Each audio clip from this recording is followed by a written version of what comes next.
Welcome to Midlife Women Entrepreneurs, where you'll find real stories, practical strategies, and the mindset shifts you need for entrepreneurship. If you've ever felt like midlife was too late to launch a business, write a book, or chase a dream, think again.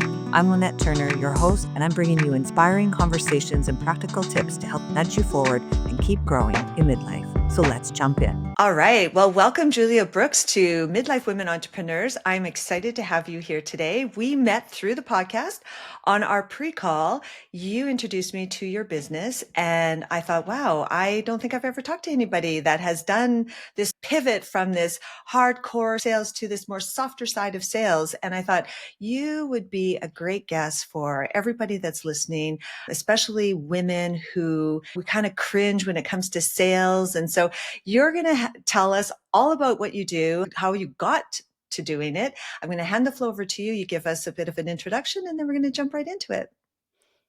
Awesome. Thank you so much for having me, Lynette. I'm so excited to be here. My name is Julia. I live in Tampa, Florida with my husband, my 8-month-old twins, and my doodle. We're currently spending the summer in St. Augustine, Florida. Actually, we just moved into our summer house literally today. And so Excellent. super excited for that.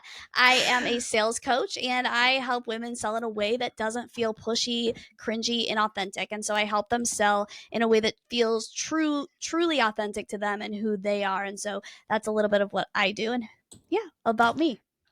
Awesome. So when we were on the pre-call, you told me that you just packed everything up during COVID. You left your job, you had all your stuff in your box, and you thought to yourself, that's it. I am not ever going to have this kind of job again. So tell us a little bit about that, how it all led into this online business that you have now. Yeah, no, that's a great question. So I was in sales for many years and I loved it. I was very natural at sales. I was always had the natural ability to connect with people. And throughout the years, I had different jobs and I did different things. And eventually I started getting flown places and training teams. And so it was a really good career. And so I've been in sales now for over 10 years and digital marketing a little over 5 because I started right around March of 2020. When you said you never want to work for somebody else, I mean, we all say that, but then we go, oh, but I don't know where to start. Where do I begin? So talk us through a bit of the steps that you took. Take us a little bit through the journey.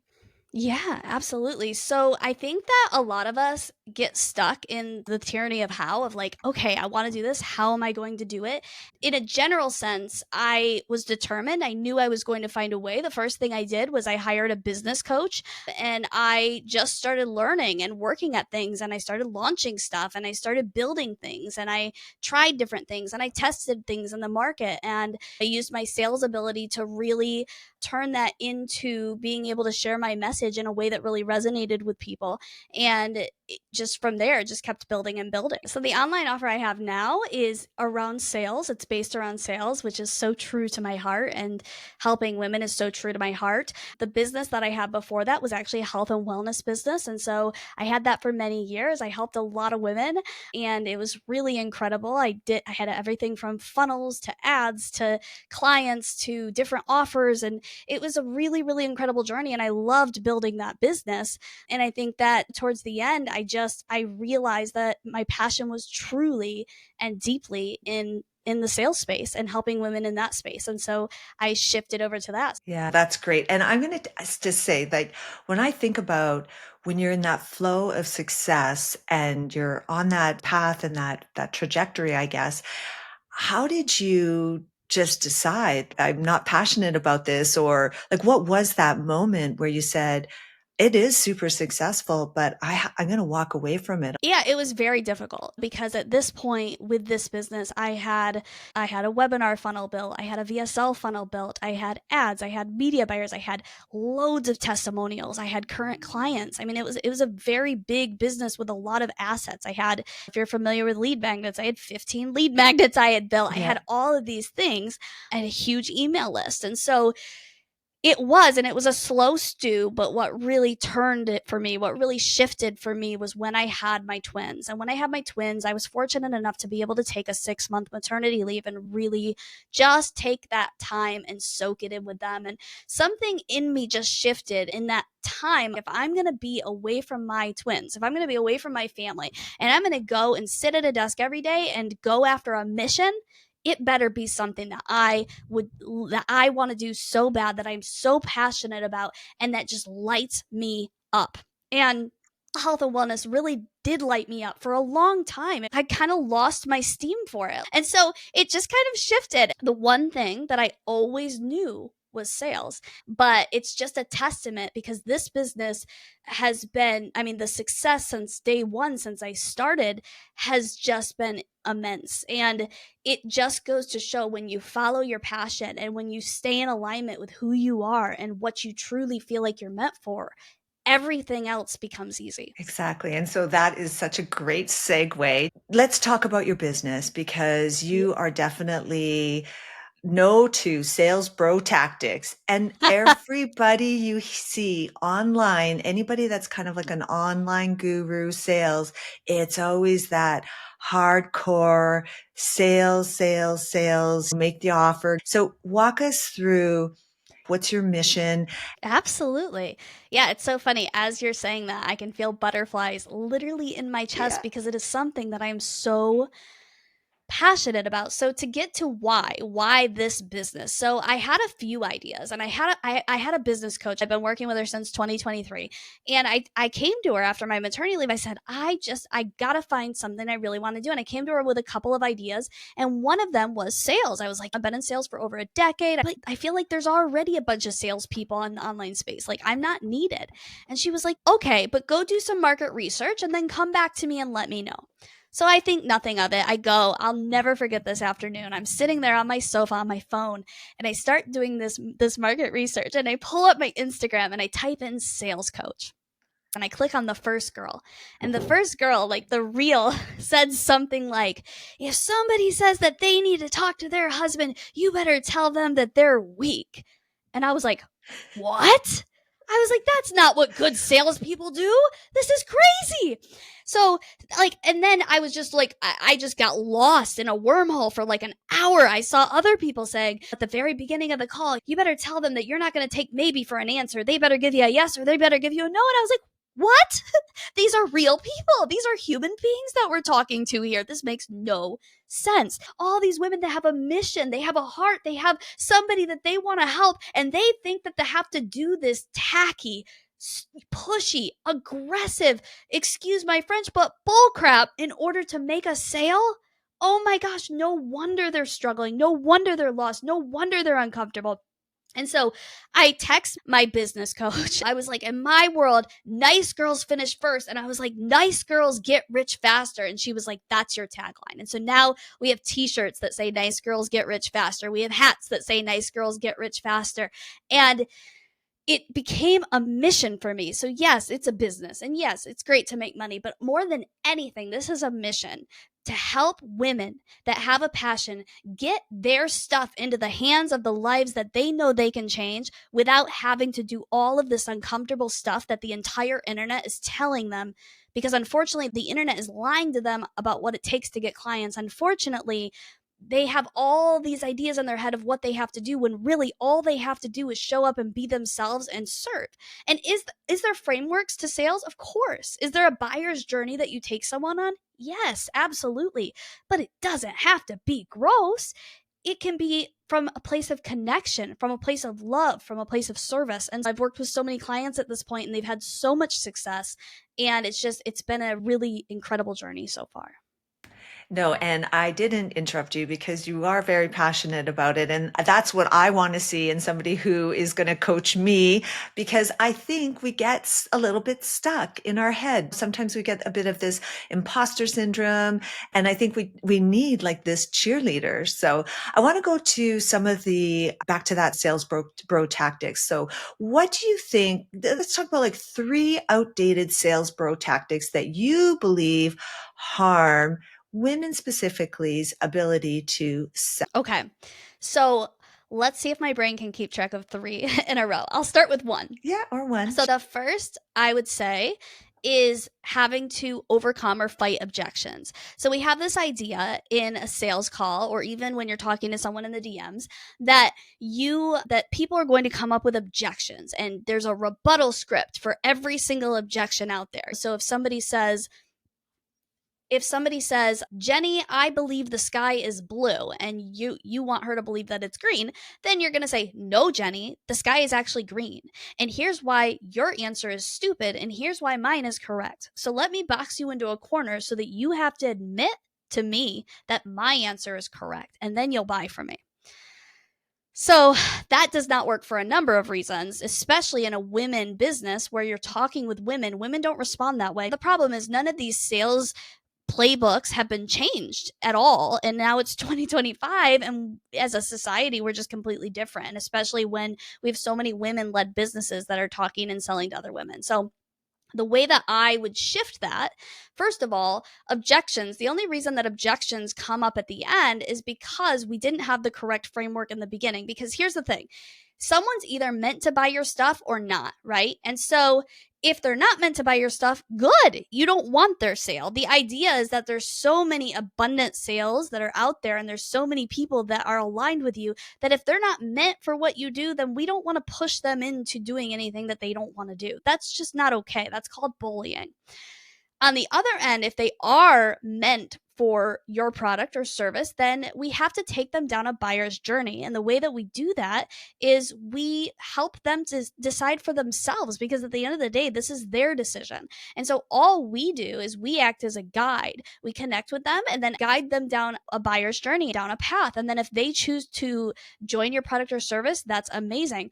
But the way that I structure a sales call or a sales framework, even in the DMs, is designed that if that objections are not really going to come up at the end. I mean, in the last 10 sales calls I've had, maybe I've had one objection come up at the end. It's not really a thing. The only reason that objections come up at the end is because they feel pressured to make a purchase, and then they have to give you a reason why they're not going to do it and put their walls up. But if that's not happening and it's just a genuine conversation, at the end, it's usually a yes or a no, and here's why, or I'd love to, but I don't have the money, which, by the way, that's not an objection you can overcome. Like, if they don't have the money, they don't have the money. Or they might say, hey, like, I want to talk to my partner. And in that case, cool. I mean, out of the last 4 sales calls I've done, I think 2 of them wanted to talk to their partner. They talked to their partner and they purchased later that day. It's not the end of the world. Nobody's going to fall off the face of the earth because they want to talk to their partner. And so that's the first thing, right? Is like, let's not bully people and try to fight their objection at the end. Let's actually connect with them in a deep way, take them down a buyer's journey, give them enough value to where they're like, oh my gosh, this is exactly what I need, and have them throw your credit card at you. That's the first one. Like, how long is that journey? Is it in stages? Because I think what you're saying is you really need to be of service to somebody in a way that it builds trust. And that's not always buy a product from you right away, is it? No, absolutely not. Here's the thing, Right. and I'm assuming we're talking about online businesses right now. The internet is completely saturated. We all scroll our phones like this. There's so many people. If you sell weight loss, for instance, there are millions of weight loss coaches. And so we are in a trust recession where people are very trust adverse. And so the way that you build that trust is by being completely authentic. So I'm going to go back a little bit before you even get on the sales call, before you even have the sales conversation. We're showing up in that space completely authentic. Example, if I sing to my dog at 10 o'clock at night, I'm doing it and I'm not hiding it on my Instagram. I'm not showing you a highlight reel. I'm being who I am. And those little things, those little quirks, those little things that make you you are what make people trust you. And then also consistency. There's no better trust than consistency. When I have a client that comes to me and they're like, Julia, I posted one time on Wednesday, and then I posted 30 days later, and then I posted 45 days later, I'm like, okay, but like, we're not nurturing our audience to build enough trust to where they see you consistently showing up for your business day in and day out. It doesn't have to be every day, but it does have to be consistent enough to where they see you consistently enough to where they trust you.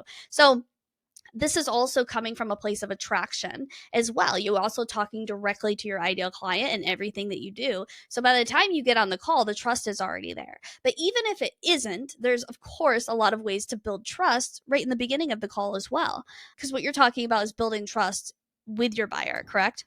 Yes. Yeah, for sure. Yeah. Yeah, so there's many ways to build trust. You can build authority as you speak. A lot of people say like you can't be too friendly like with people because that's like a second thing. You asked me for three things. A lot of people say don't be friendly with people. You have to establish yourself as the expert. You have to show authority, and I'm like, that is so not true. I've sold millions of dollars in sales and I've become best friends with the person across from me. Like that's what sales is. It's connecting, it's rapport, right? So it's not one or the other. It's not like, oh, if I get friend zoned, I can't establish myself as an expert. It's, hey, how about I talk and speak to you in a way where I treat you like an actual human and I don't act like a weirdo. And then we become really good friends and we connect. And then I show you what I have to offer. And because you trust me, it's that much easier for you to purchase and that much easier for you to change your life with my product or service. Those are great. Those are two great ones. Do you have a Absolutely. So another thing that I think is really baked into sales bro culture is creating false urgency. So they create false urgency and they're like, "Hey, like just so you know, I've only got 3 spots left and I'm only doing this 60% discount for the next 48 hours until so you only have until midnight to purchase, otherwise you'll never have access to it ever again."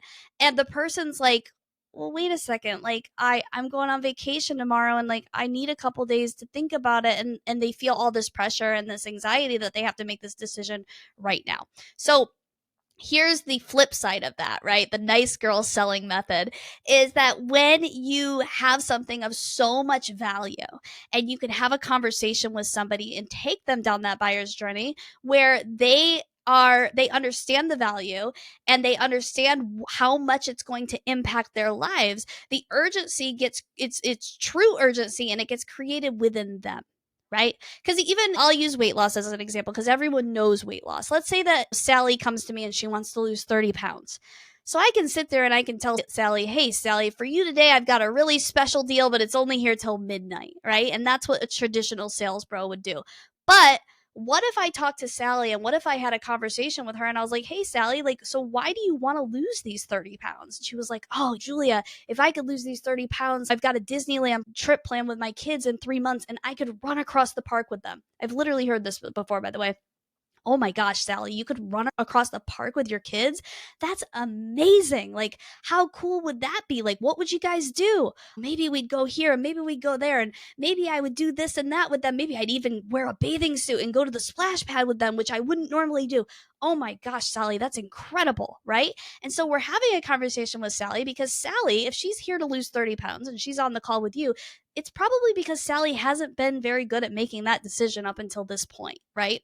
And so, as a person having a conversation, a sales conversation with her, it's really important that we have conversations about what life looks like for Sally when she loses these 30 pounds. And when we have these genuine conversations, it creates real urgency within Sally. So now, at the end, when we say, hey, like, I'd love to have you be a part of my program, here's the cost, we don't have to create false urgency. We don't have to tell her that there's a very special sale that ends at midnight because Sally already has the internal urgency within herself that she wants this and she wants it for her family. That is so good. The one thing I want to ask you is the Jeff Walkers, Amy Porterfield, Stu McLaren, like all of those online gurus, they all say have an open cart close date. Are you adverse to that? Or are you saying, here's my offering.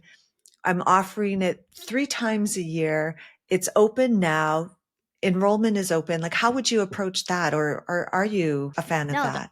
that's a great question. We look at like Black Friday. Black Friday, Yeah. In America, we Yeah. sell so much because there's a deal. So like, I love those. I love open and closed carts. I don't have an issue with those.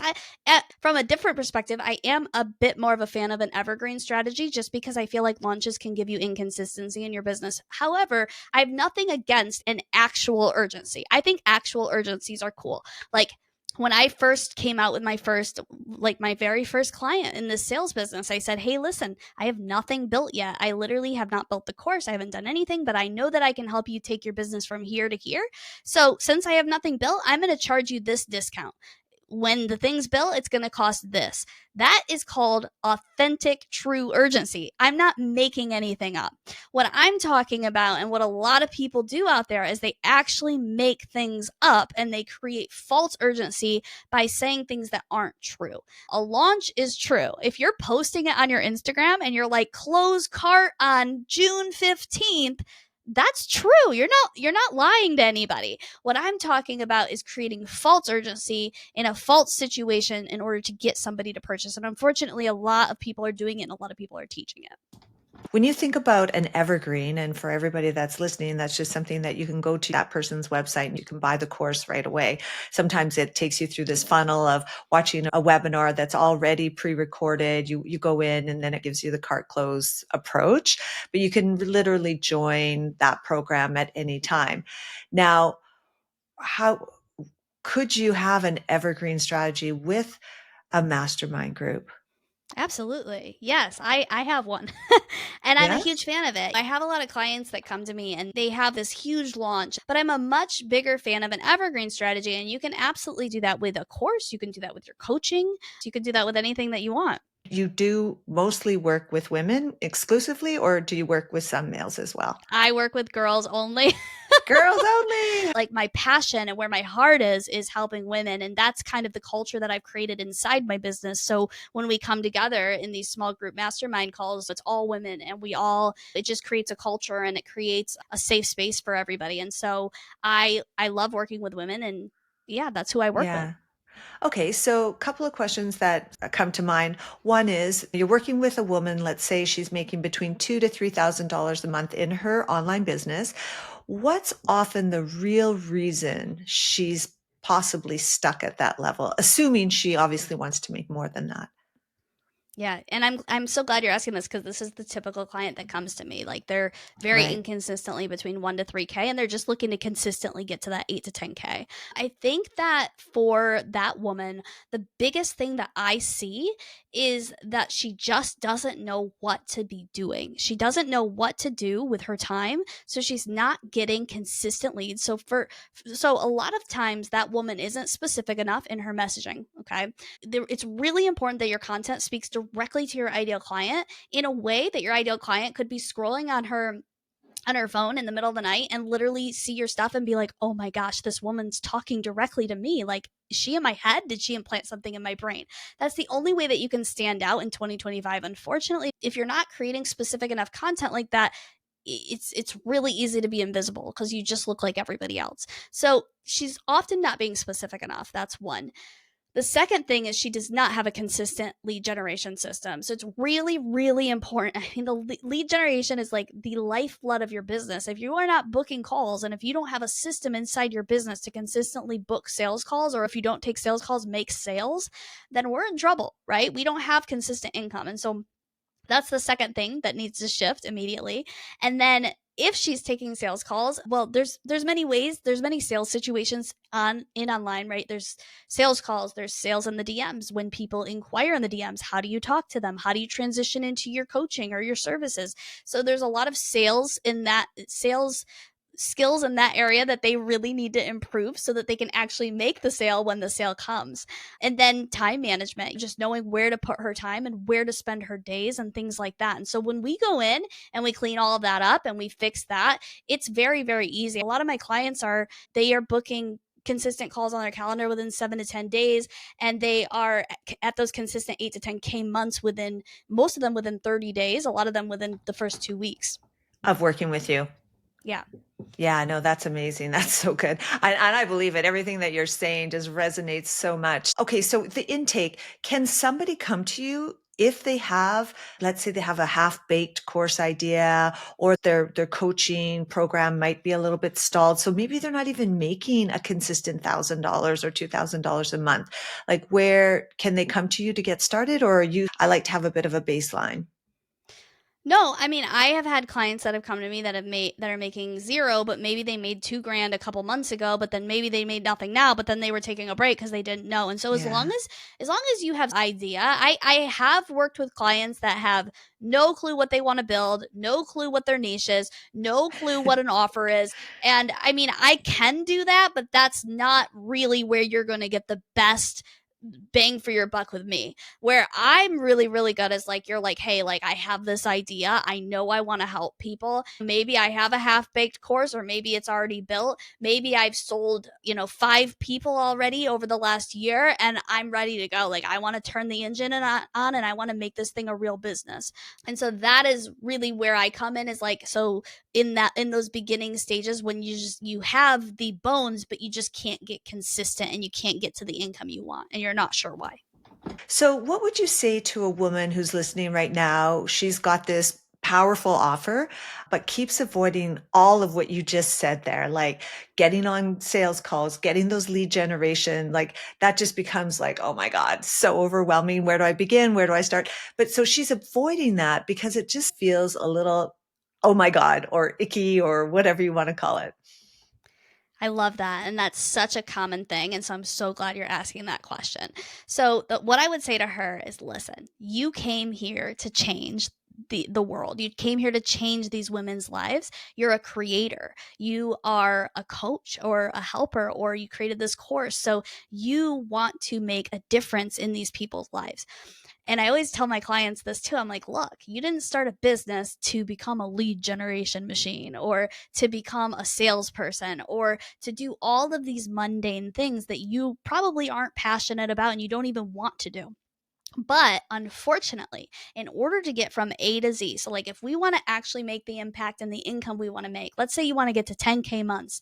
Unfortunately, sometimes the CEO has to do it all in the beginning. And that's the price that you pay for the ultimate freedom of your business and for making the impact in these people's lives. Now, I always tell my clients, it doesn't have to be forever. Once you grow and once you scale, you can actually take, what's really great about business is you can take all the things that you're not good at doing, and you can replace yourself with people that love doing it. So like, for instance, I have somebody right now that does this for me in my business and this for me in my business, and I'm slowly peeling it away. But in the beginning, it really has to be you, because most people don't have 50 or 100 grand to go hire a whole team before they've actually built the business and created consistency. So hey, let's get our hands in the dirt and let's be a little uncomfortable for 60 days, maybe 90, until we can get this thing rolling and consistent. Let's do the hard things, even the things we don't want to do, because on the other side, you have a business waiting for you that gives you the freedom that you've always wanted, that gives you the freedom to do what you want with your family, to let your husband choose whether he wants to work or not, to be able to let you take trips and even work on vacation if you want, and do all of these things. But we just, in order to do that, we have to get a little uncomfortable. Here's also what's really cool. Most business owners will never do it. So if you look at this wall, right, and you look and you see that 95% of entrepreneurs will never actually cross this wall, well, guess what that means? After you get on the other side of that wall, if you're willing to do the things that most entrepreneurs won't, when you get over here, now you're only competing with 5% of the market, not 95. Yeah, that's really good. That's a really great even visualization to think through from a mindset perspective. Because I think earlier on you did say like it is a crowded world out there. You really have to learn how to stand out and differentiate. But then there's also that, will you go to that extra mile? Will you stay consistent even when you feel like nobody's watching or listening to the podcast or buying your course? Like it's so easy to just, oh, forget it. Nobody wants it. And I did fall into that trap with my podcast, the first 50 up to the first 50 episodes, I had this whole mindset thing going on. Well, no one's listening anyway. And then I thought, well, maybe I should just go and check the numbers. And I thought, oh my God, I have 50 episodes and oh my God, actually people are listening. So I just wasn't there, but that's those things, those tactics that you need to know so that you're constantly, I guess, self-coaching yourself to the other side of the wall, as you're saying, right? 100%. And it's so funny you say that, because so one of the things that my coach teaches me to do is to post 8 to 10 story slides a certain amount of times per week. And there was one point in business where I only had 7 followers. And I was posting those 8 to 10 story slides per day. And I was in your exact same place. I was like, what in the heck am I doing this for? What? So Yeah. three people can see it, like I'm gonna change 3 lives, which is still really awesome, but it wasn't motivating. But the thing is that I saw it as practice. I was like, great, I get to mess up, like I get to post really stupid stuff that nobody's gonna like I get to try things out and be silly, because it really actually created a lot of bravery for me. And bravery to show up and truly be myself and not be afraid to sing at 10 o'clock at night on my stories in front to my dog, because it was like, hey, there's only 7 people watching, it doesn't really matter. And then it built that muscle. And so I think if someone's out there and feeling like, oh, like nobody's watching, let's use it as an opportunity to just be able to practice, because then when you have 700 followers or 7,000 followers, now you have a lot of practice under your belt, because I bet this podcast for you is 100 times better than your first one. For And sure. so it's so, And I've yeah. been tempted to delete those first maybe 10, but I'm like, no, I think it's the part of this podcast is definitely people like you get to share your empowering stories, your journeys, but also to empower others to realize that you don't just start out of the gate amazingly. So I have one other question for you. When you think about somebody who has a coaching offer, on the pre-call, we talked about like maybe just focus on one core offer. Do you think that that is valid, or do you feel that we should have our primary offer? Maybe it's a bigger ticket and then some smaller ticket items as well? That's a really great question. And I think it really depends on your stage in business. So I have a lot of clients that come to me and they're like, Julia, I've got my main offer, and then I've got my low ticket offer, and then I've got my lead magnet, and then I've got this and I've got that. And the problem is when you're just starting out, right?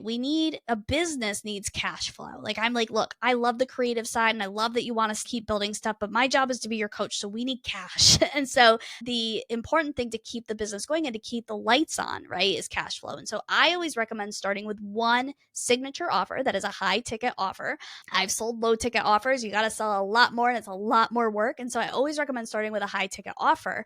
And then as you grow, you can widen your product suite and you can have a lot of different products, but I always recommend starting with one. It's really funny too, because as you'll see people online, like you'll see these people and you'll be like, well, Amy Porterfield has 4 different offers, or all these people. But the thing is that a lot of times what we don't realize, or what people don't realize behind the scenes when they're not super experienced in marketing, is that if somebody has a low ticket offer and they're running ads to it, a lot of times they're losing money on that offer. They're breaking even or even losing money on that offer. And they are actually just funneling it to their higher ticket offer. And so it's all just a funnel to go to their higher ticket offer. So if a lot of people make the mistake of assuming that they could just start with a lower ticket offer because it's the lower barrier to entry, it'll be easier for their clients to consume it, which all makes sense. But the problem is it's very, very hard to profit off of a low ticket offer in today's market. What do you think the price point of a low tip, like when you say that it's hard to profit off of a low ticket offer, what is that? Like it's $97, $47? Yeah, so I would say a low ticket offer is anywhere from $47 all the way up to $497. Okay. Mid ticket to me is $497 to $1,200, and then high ticket would be $1,200 plus. If you go to a high ticket offer, it's much easier to build it and it's much easier to scale.